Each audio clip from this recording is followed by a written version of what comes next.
खुलुमबाय बर'खौरांनि रादाबखौ फरायदों आं मwnthai बे समाव बर'खौरां मोनसे रादाब होनो नागिरदों बारग' NDFB नि मwnthai मौर्ति नार्जारी बिथाङा गासै एबसुनि सोद्रोमाफोरखौ जिउ फोजोबनो हुमखि होदों। बावैसो सिगां बिथां मोखां बिजाबाव भाइरेल जानाय सासे बारग' NDFB नि सुबुं जायखौ डिजिटेल बड'लेण्ड पेजआव मwnthai मौर्ति नार्जारी मुंनि होनना मिथिनो मोननाय जादों। बिथाङा भिडिअनि गेजेरजों एबसुनि गासै मावथि सोद्रोमाफोरखौ जिउ फोजोबनाय हुमखि होनाया बिटिआर नाङैनो गोबां समखिखांदों। मोखां बिजाबाव बिथाङा बुंदों दि सिगांनि समफोराव जेसेबां बर'फोराव दावराव दावसि जाबोदों बेनिख्रुइ बांसिन खास्रि बिस्रि जागोन होननानै बिथाङा फेसबुकनि गेजेरजों फोरमायथिदों।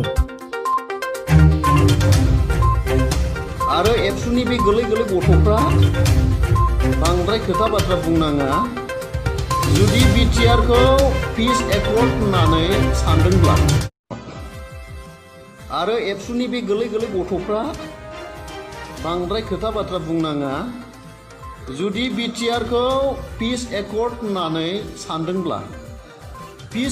होननानै सानदोंब्ला मोजाङै सनमान होलायनो सोलों। एबसुनि गथ'फ्राबो जोंनि रायजो राजाफ्राबो मोजाङै बुजि सिन्था खालाम।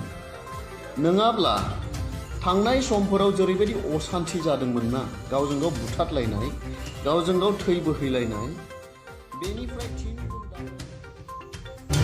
दुलाराय बर' फरायसा आफादखौ बेफोरबायदि बिथाङा बुंनायाव नाथाय दुलाराय बर' फरायसा आफादा बिनि सायाव मा फिनजाथाय होयो बेखौ समाजआव फोरमायसिगोन।